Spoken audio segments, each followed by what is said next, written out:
प्राणनाथं विभुं विश्वनाथं जगन्नाथनाथं सदानन्दभाजम् भवद्भव्यभूतेश्वरं भूतनाथं शिवं शङ्करं शम्भुमीशानमीडे गळेरुण्डमालं तनौ सर्पजालं महाकालकालं गणेशादिपालम् जटाजूटगङ्गोत्तरङ्गैर्विशिष्यं शिवं शङ्करं शम्भुमीशानमीडे मुदामाकरं मण्डनं मण्डयन्तं महामण्डलं भस्मभूषाधरन्तम् अनादिं ह्यपारं महामोहमारं शिवं शङ्करं शम्भुमीशानमीडे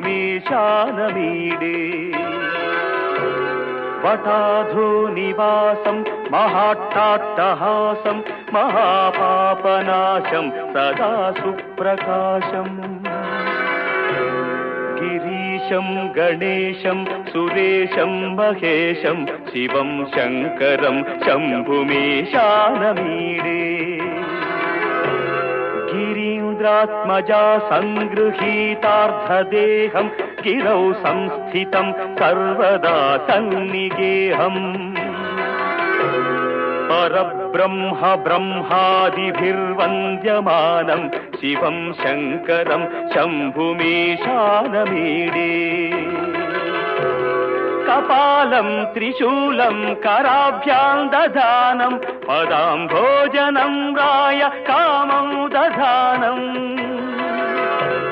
बलिवर्धयानं सुराणां प्रधानं शिवं शङ्करं शम्भुमीशानमीडे शरच्चन्द्रगात्रं गणानन्दपात्रं त्रिनेत्रं पवित्रं धनेशस्य मित्रम् अपर्णाकळत्रं सदा सच्चरित्रं शिवं शङ्करं शम्भुमीशानमीडे हरं सर्पहारं चिताभूविहारं भवं वेदसारं सदा निर्विकारम् श्मशाने वसन्तं मनोजं दहन्तं शिवं शङ्करं शम्भुमीशानमीडे स्वयं यः प्रभाते नरः शूलपाणेः पठेत् स्तोत्ररत्नं त्विह प्राप्य रत्नम् सुपुत्रं सुजानं सुमित्रं कळत्रं विचित्रै समाराध्य मोक्षं प्रयाति।